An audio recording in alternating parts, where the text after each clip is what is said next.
नमस्कार, स्वागत है आप सभी का आज की खबर में। आपके साथ मैं हूं दीक्षा कोहली। देश दुनिया की तमाम बड़ी और अहम खबरों पर डालेंगे नजर।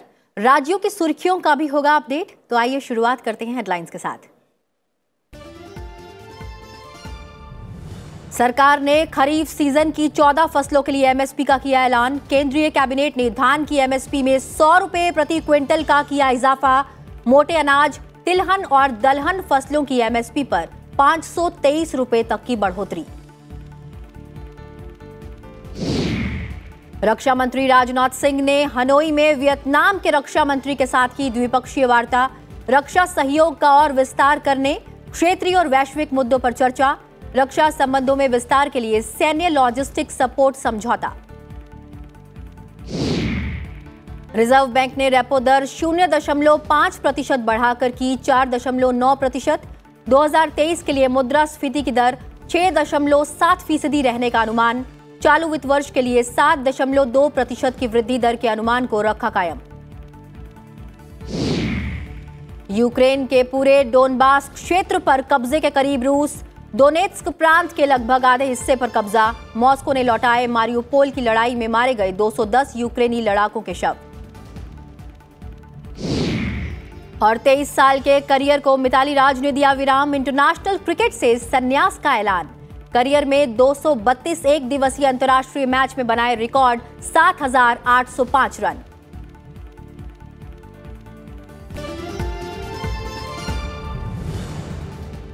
और हेडलाइंस के बाद अब एक नजर उन खबरों पर जो आज सुर्खियों में रही। विदेश मंत्री एस जयशंकर ने ईरान के अपने समकक्ष हुसैन आमिर अब्दुल्लाहियन से मुलाकात की।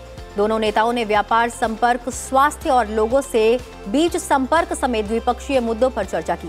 इसके अलावा JCPOA, अफगानिस्तान और यूक्रेन के मुद्दे पर भी बातचीत हुई। दोनों देशों के बीच नागरिक और वाणिज्यिक मामलों में पारस्परिक कानूनी सहायता के समझौतों पर हस्ताक्षर किए गए। केंद्रीय शिक्षा मंत्री धर्मेंद्र प्रधान ने कहा है कि DBT आधार UPI जैसे कदमों के जरिए भारत ने प्रौद्योगिकी के क्षेत्र में अपनी ताकत का प्रदर्शन किया है और अब हमें इसके आधार पर भविष्योन्मुखी कार्यबल बनने की जरूरत है, जो औद्योगिक क्रांति 4.0 से उत्पन्न बदलाव से निपटने में सक्षम हो। वे विजिटर कॉन्फ्रेंस के समापन समारोह को संबोधित कर रहे थे। It sets the vision of developing an equitable and vibrant knowledge society by providing quality education to all. सभी को एक समतुल्य शिक्षा की व्यवस्था भारत में करनी पड़ेगी। This calls for achieving the twin objects of inclusion and excellence. परिवहन मंत्री नितिन गडकरी ने भारतीय राष्ट्रीय राजमार्ग प्राधिकरण और राजपथ इंफ्राकॉन प्राइवेट लिमिटेड को 75 किलोमीटर बिटुमिन कंक्रीट रोड के निर्माण के लिए गिनीज वर्ल्ड रिकॉर्ड हासिल करने पर बधाई दी है। ये काम 105 घंटे 33 मिनट के रिकॉर्ड समय में पूरा किया गया है। I congratulate the entire team of NHAI, consultant and contractor Rajpath Infracom Private Limited from Pune on accomplishing this Guinness World Record. देश में 93 दिन के बाद एक दिन में कोविड-19 के 5,000 से ज्यादा नए मामले सामने आए हैं। उपचाराधीन मरीजों की संख्या बढ़कर 28,897 पर पहुंच गई है। कोविड-19 से स्वस्थ होने की राष्ट्रीय दर 98.72% है। पूर्वी ईरान में यात्री ट्रेन के पटरी से उतरने के कम से कम 21 यात्रियों की मौत हो गई है और 50 अन्य घायल हो गए हैं। मृतकों की संख्या बढ़ सकती है। हादसा राजधानी तेहरान में लगभग 550 किलोमीटर दक्षिण पूर्व में ताबास में हुआ। मामले की जांच की जा रही है। ऑस्कर का आयोजन करने वाले संगठन ने बिल क्रेमर को अपना नया मुख्य कार्यकारी अधिकारी नामित किया है। CEO के रूप में क्रेमर ऑस्कर फिल्म अकादमी की सदस्यता, संगठन की शिक्षा और परामर्श पहल के साथ साथ मार्गरेट हेरिक लाइब्रेरी और अकादमी फिल्म आर्काइव और संग्रहालय में रखी फिल्मों के संग्रह की देखरेख भी करेंगे। प्रधानमंत्री नरेंद्र मोदी ने Tokyo Paralympic champion Avani Lekhara को फ्रांस के चोटियारो में पैरा निशानेबाजी विश्व कप में स्वर्ण पदक जीतने पर बधाई दी है और उनकी इस उपलब्धि को ऐतिहासिक करार दिया है। प्रधानमंत्री ने निशानेबाजी में स्वर्ण पदक जीतने पर श्री हर्ष देवरेड्डी को भी बधाई दी है।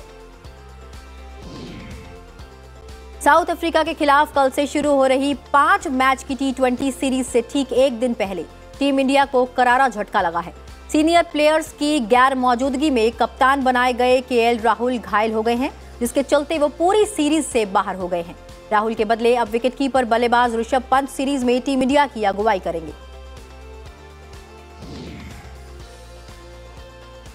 और अब खबरें विस्तार से। केंद्र सरकार ने फसल वर्ष 2022-23 के खरीफ सीजन की फसलों के लिए न्यूनतम समर्थन मूल्य का ऐलान कर दिया है। सरकार ने धान की MSP में 100 रुपये प्रति क्विंटल का इजाफा किया है। इस बारे में प्रधानमंत्री नरेंद्र मोदी की अध्यक्षता में आज आर्थिक मामलों की मंत्रिमंडलीय समिति ने खरीफ फसलों के लिए MSP में वृद्धि को मंजूरी दी है। कैबिनेट बैठक में 14 खरीफ फसलों के 17 कैटेगरी में MSP को मंजूरी दी गई है। फैसलों की जानकारी देते हुए केंद्रीय मंत्री अनुराग ठाकुर ने किसानों की आय बढ़ाने और कृषि क्षेत्र के व्यापक विकास के लिए सरकार लगातार काम कर रही है, ये बात कही है। उन्होंने ये भी कहा है कि 2014 से पहले 1-2 फसलों पर खरीद होती थी। प्रधानमंत्री नरेंद्र मोदी की सरकार आने के बाद बाकी फसलों को भी इसमें जोड़ा गया है। धान खरीफ के मौसम की प्रमुख फसल है, जिसकी बुआई शुरू हो चुकी है। धान की सामान्य किस्म का MSP पिछले वर्ष से 1940 रुपए से बढ़कर 2040 रुपए प्रति क्विंटल कर दिया गया है। धान की A ग्रेड किस्म का समर्थन मूल्य 1960 रुपए से बढ़ाकर 2060 रुपए प्रति क्विंटल कर दिया गया है। तिल के दाम में 523 रुपए की बढ़ोतरी होगी। मूंग पर प्रति क्विंटल 480 रुपए की बढ़ोतरी होगी। सूरजमुखी पर 358 रुपए प्रति क्विंटल MSP का इजाफा किया गया है और मूंगफली पर 300 रुपए की बढ़ोतरी की गई है। 17 फसलों के न्यूनतम समर्थन मूल्य यानी कि MSP का अनुमोदन किया गया है और ये इसलिए भी महत्वपूर्ण है कि बुआई के समय अगर किसानों के ये आश्वासन होता है कि क्या दाम मिलने वाला है तो उससे उनका मनोबल भी बढ़ता है और उनको दाम भी बेहतर मिल पाते हैं। और इस मामले में अधिक जानकारी देने के लिए हमारे साथ जुड़े हुए हमारे वरिष्ठ संवाददाता मनोज वर्मा। मनोज, कुल मिलाकर आज कैबिनेट ने कई फैसले लिए हैं, क्या कुछ अहम फैसले हैं और कितने महत्वपूर्ण फैसले हैं ये? देखिए, केंद्रीय आर्थिक मामलों की जो मंत्रिमंडल की समिति ने आज जो बैठक की है उसमें जो फैसला हुआ वो एक ही फैसला हुआ है और वो है कृषि क्षेत्र से जुड़ा हुआ फैसला, किसानों से जुड़ा फैसला है।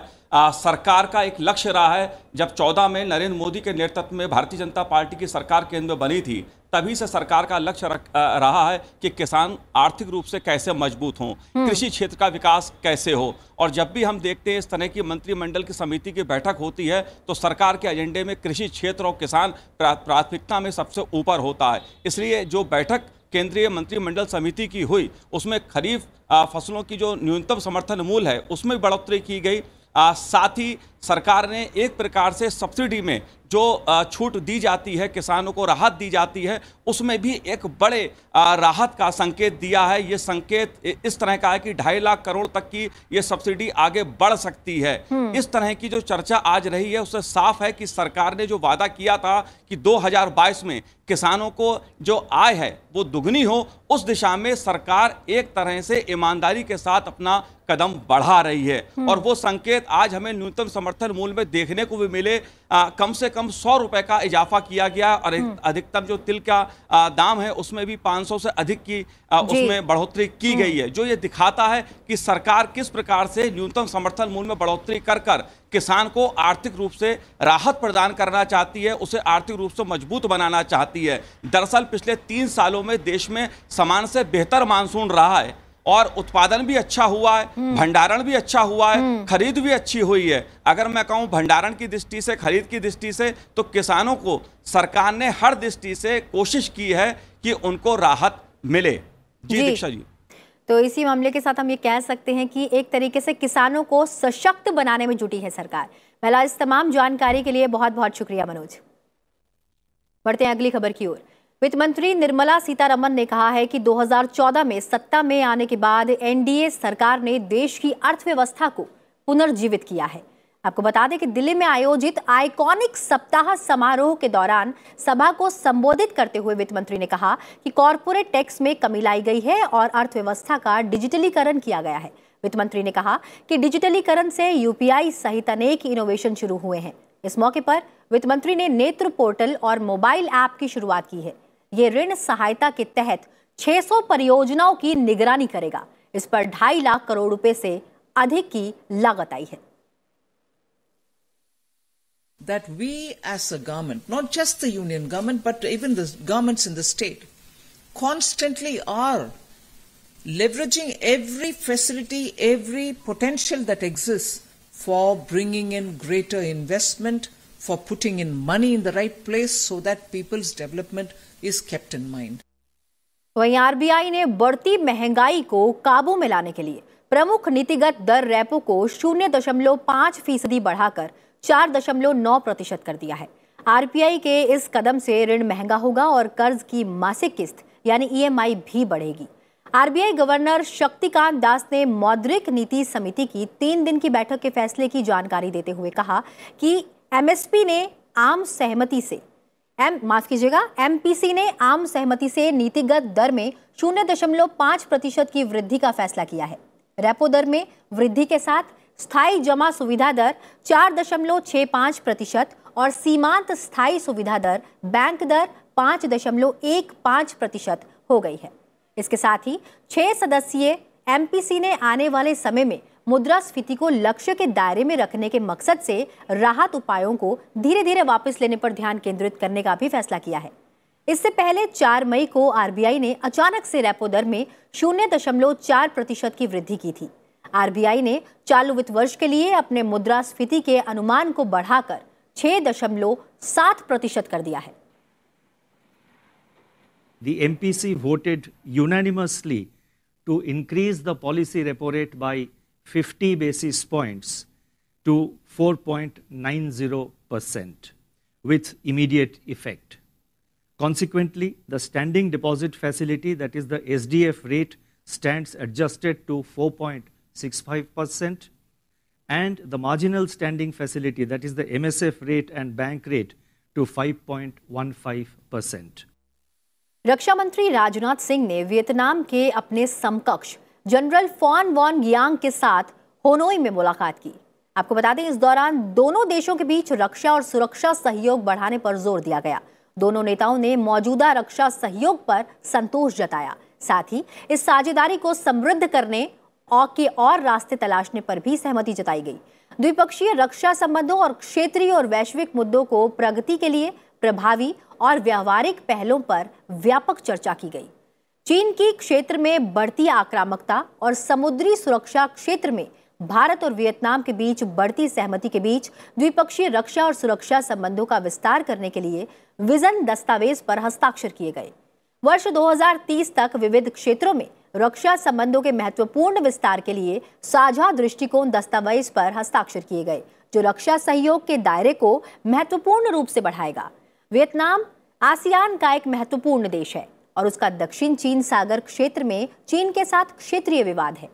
वियतनाम भारत की एक्ट ईस्ट नीति और इंडो पैसिफिक विजन में एक महत्वपूर्ण भागीदार बन गया है। रक्षा मंत्री राजनाथ सिंह ने हनोई में वियतनाम के राष्ट्रपति गुएन जुआन फुक से भी मुलाकात की। आपको बता दें कि वियतनाम के राष्ट्रीय रक्षा मंत्रालय के मुख्यालय में राजनाथ सिंह को गार्ड ऑफ ऑनर दिया गया और जनरल गियांग ने गर्मजोशी से उनका स्वागत किया। इससे पहले सिंह ने वियतनाम के संस्थापक हो ची मिन्ह की समाधि पर जाकर उन्हें श्रद्धांजलि अर्पित की थी।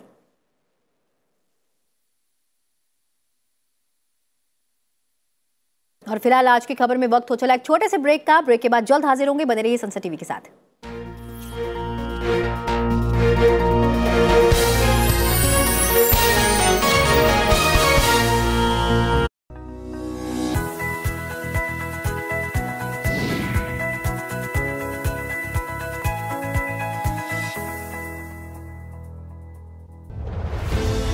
भारत लाखों बरस प्राचीन सभ्यता, जिसे घर के जयचंदू और मीर जाफरों ने गुलाम बनने पर किया मजबूर। देशभक्तों ने अपनी जान न्यौछावर करके भारत को करवाया आजाद और भारत को प्रेम करने वाले देश प्रेमियों ने किया नव भारत का निर्माण। नव भारत के निर्माता सिर्फ संसद टीवी पर।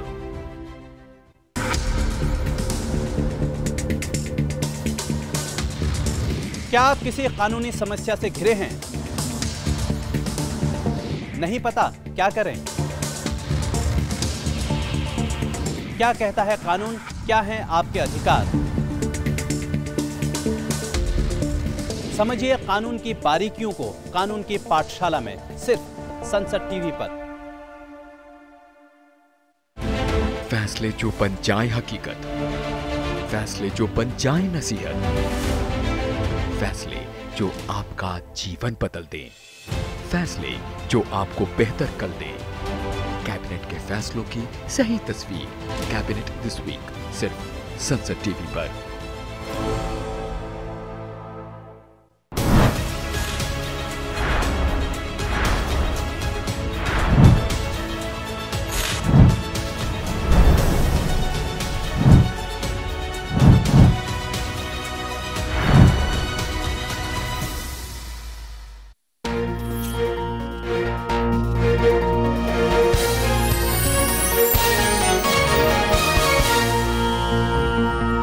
ब्रेक के बाद स्वागत है आप सभी का आज की खबर में।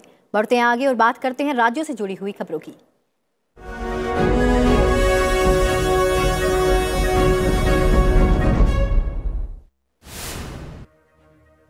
प्रधानमंत्री नरेंद्र मोदी कल दिल्ली के प्रगति मैदान में बायोटेक स्टार्टअप प्रदर्शनी का उद्घाटन करेंगे। जैव प्रौद्योगिकी विभाग और जैव प्रौद्योगिकी अनुसंधान सहायता परिषद 2 दिन की इस प्रदर्शनी का आयोजन कर रहे हैं। परिषद के 10 वर्ष पूरे होने के उपलक्ष्य में आयोजित प्रदर्शनी की थीम है बायोटेक स्टार्टअप नवाचार, आत्मनिर्भर भारत के लिए। बीजेपी अध्यक्ष जेपी नड्डा पश्चिम बंगाल के 3 दिवसीय दौरे पर हैं। उन्होंने हुगली में वंदे मातरम भवन का दौरा किया। जेपी नड्डा ने हुगली के चंदन नगर में स्थित रास बिहारी बोस अनुसंधान संस्थान का भी दौरा किया। बीजेपी ने उत्तर प्रदेश विधान परिषद चुनाव के लिए उप मुख्यमंत्री केशव प्रसाद मौर्य समेत 9 प्रत्याशियों की घोषणा की है। प्रत्याशियों की सूची में चौधरी भूपेंद्र सिंह, दयाशंकर मिश्र दयालु, जेपीएस राठौर, नरेंद्र कश्यप, जसवंत सैनी, दानिश आजाद अंसारी, बनवारी लाल दोहरे और मुकेश शर्मा के नाम शामिल हैं। आम आदमी पार्टी ने आगामी राज्य चुनावों की तैयारी में अपनी गुजरात इकाई को भंग किया है। जल्द ही एक नई राज्य इकाई की घोषणा भी की जाएगी। वर्ष 2009 के आदर्श आचार संहिता उल्लंघन के मामले में पलामू की अदालत में आरजेडी सुप्रीमो लालू प्रसाद यादव ने अपना अपराध स्वीकार कर लिया है, जिसके बाद अदालत ने उन पर 6,000 रुपए का जुर्माना लगाकर उन्हें इस मामले में बरी कर दिया है। वायु गुणवत्ता प्रबंधन आयोग ने 1 जनवरी 2023 से पूरे दिल्ली एनसीआर में औद्योगिक, घरेलू और अन्य कार्यों में कोयले के इस्तेमाल पर प्रतिबंध लगाने के निर्देश जारी किए हैं। हालांकि ताप बिजली संयंत्रों में कम सल्फर वाले कोयले के इस्तेमाल पर प्रतिबंध से छूट दी गई है। प्रधानमंत्री नरेंद्र मोदी और जम्मू कश्मीर के उपराज्यपाल मनोज सिन्हा ने ज्येष्ठ अष्टमी के पावन अवसर पर केंद्र शासित प्रदेश के लोगों को शुभकामनाएं दी हैं। उन्होंने कहा कि यह अवसर सदाचारी जीवन, स्नेह, करुणा और सौहार्द का समारोह है। जम्मू कश्मीर की जनता, विशेष रूप से कश्मीरी पंडित समुदाय के लिए इसका धार्मिक और सांस्कृतिक महत्व है। कश्मीर के गांदरबल जिले के तुलमुला स्थित माता खीर भवानी मंदिर में आज मेले का आयोजन हुआ। बड़ी संख्या में कश्मीरी पंडित मंदिरों में पहुंचे और पूजा अर्चना की। हर साल ज्येष्ठ अष्टमी के अवसर पर खीर भवानी मंदिर में मेला लगता है। माता खीर भवानी को कश्मीरी पंडितों की कुलदेवी भी माना जाता है। केंद्रीय मंत्री भूपेंद्र यादव ने ईएसआईसी अस्पताल दिल्ली में ईएसआईसी योग पखवाड़ा कार्यक्रम का शुभारंभ किया। यह योग पखवाड़ा 21 जून 2022 को अंतर्राष्ट्रीय योग दिवस के दिन समाप्त होगा। असम में कार्बी आंगलोंग स्वायत्त परिषद की 26 सीटों के लिए कड़ी सुरक्षा के बीच मतदान संपन्न हो गया। इसमें 14 महिला उम्मीदवारों सहित 154 उम्मीदवारों के राजनीतिक भाग्य का फैसला होना है। 12 जून को वोटों की गिनती होगी। कल असम के मुख्यमंत्री हिमंत बिस्वा शर्मा की कैबिनेट का विस्तार किया जाएगा। मुख्यमंत्री ने बताया कि गुवाहाटी के श्रीमंत शंकरदेव कला क्षेत्र में कल दोपहर करीब 3 बजे सत्तारूढ़ दल बीजेपी के 2 विधायक मंत्री पद की शपथ लेंगे। हिमाचल प्रदेश के मुख्यमंत्री जयराम ठाकुर ने मंडी में मेधावी विद्यार्थियों के लिए लैपटॉप वितरण समारोह में हिस्सा लिया। इस मौके पर उन्होंने कहा कि लैपटॉप आपके आने वाले जीवन में पढ़ाई के लिए उपयोगी और मददगार होगा। आज के युग में तकनीक का उपयोग बहुत महत्वपूर्ण हो गया है। महाराष्ट्र माध्यमिक और उच्च माध्यमिक शिक्षा बोर्ड द्वारा आयोजित 12वीं कक्षा की वार्षिक परीक्षा में लड़कियों ने लड़कों से बेहतर प्रदर्शन किया। परीक्षा परिणाम घोषित हो गए हैं। परीक्षा में कुल 52% विद्यार्थी उत्तीर्ण हुए हैं, जो पिछले साल परीक्षा उत्तीर्ण करने वाले 99.63% विद्यार्थियों की तुलना में कम है। मुख्यमंत्री ममता बनर्जी ने हासीमारा में सामूहिक विवाह समारोह में हिस्सा लिया। ममता बनर्जी आदिवासी परंपरा के अनुसार संथाली साड़ी पहनकर पहुंची थी। वे आदिवासी महिलाओं के साथ नृत्य में भी शामिल हुई।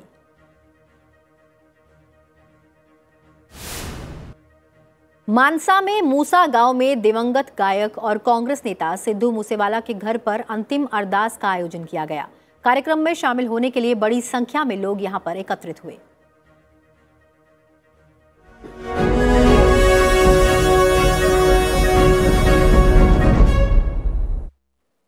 और अब खबरें अंतर्राष्ट्रीय जगत से।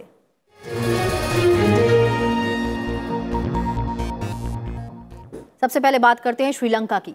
श्रीलंका के प्रधानमंत्री रानिल विक्रमसिंघे ने कहा है कि आवश्यक वस्तुओं की आपूर्ति के लिए देश को अगले 6 महीने में कम से कम $5 अरब की आवश्यकता है। उन्होंने संसद को बताया कि श्रीलंका की बुनियादी जरूरतों को पूरा करने के लिए इस साल अधिक धन की आवश्यकता है।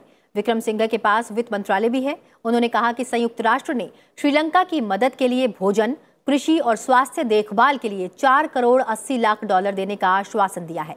श्रीलंका 70 से अधिक वर्षों में वर्तमान में अपने सबसे खराब आर्थिक संकट का सामना कर रहा है।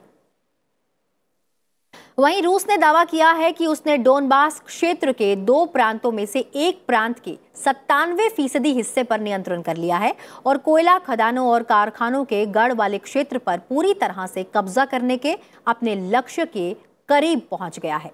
रूस के रक्षा मंत्री सर्गेई शोइगु ने कहा कि लुहांस्क प्रांत के अधिकतर क्षेत्र मॉस्को की सेना के कब्जे में हैं और यूक्रेन के अधिकारियों और सैन्य विश्लेषकों के अनुसार ऐसा प्रतीत होता है कि रूस का दोनेत्स्क प्रांत के करीब आधे हिस्से पर कब्जा है। रूस ने घोषणा की कि पूरे डोनबास को अपने कब्जे में करना उसका मुख्य उद्देश्य है। यूक्रेन की सैन्य खुफिया एजेंसी ने कहा कि रूस ने अब तक मारियुपोल की लड़ाई में मारे गए 210 यूक्रेनी लड़ाकों के शव लौटाए हैं। सैन्य खुफिया एजेंसी ने बताया कि इनमें से अधिकतर अजोवस्ताल स्टील संयंत्र में मारे गए थे। हालांकि एजेंसी ने इस संबंध में कोई जानकारी नहीं दी कि संयंत्र में अभी कितने और शव हो सकते हैं। तबाह हो चुके बंदरगाह शहर पर अब रूस का कब्जा है। रूस ने मारे गए यूक्रेनी लड़ाकों के शवों को पिछले सप्ताह लौटाना शुरू किया था। अमेरिका में जारी एक चिकित्सकीय परीक्षण को विशेषज्ञों ने आशावादी करार दिया है, क्योंकि 6 महीने तक एंटीबॉडी दवा लेने के बाद रेक्टल कैंसर के 12 रोगियों के एक समूह में ट्यूमर के कोई भी लक्षण नहीं दिखे। New England journal of medicine ने हाल ही में प्रकाशित शोध पत्र में कहा है कि परीक्षण का हिस्सा बने रोगियों के ट्यूमर पूरी तरह से गायब होने के अलावा प्रतिभागियों में से किसी ने भी कोई गंभीर दुष्प्रभाव नहीं बताया। मरीजों की कई मेडिकल जांच हुई, शारीरिक endoscopy, bioscopy, PET scan, MRI scan, लेकिन किसी भी रिपोर्ट में ट्यूमर नहीं दिखा। महिला क्रिकेट की महानतम खिलाड़ियों में से एक मिताली राज ने 2 दशक लंबे शानदार करियर के बाद अंतर्राष्ट्रीय क्रिकेट के सभी प्रारूपों से संन्यास लेने की घोषणा की है। मिताली ने अपने अंतर्राष्ट्रीय करियर में 232 एक दिवसीय अंतर्राष्ट्रीय मैच में रिकॉर्ड 7,805 रन बनाए हैं। उन्होंने 12 टेस्ट और 89 T20 अंतर्राष्ट्रीय मैचों में भी भारत का प्रतिनिधित्व किया है। ये 39 वर्षीय बल्लेबाज पहले ही T20 प्रारूप से संन्यास ले चुकी हैं।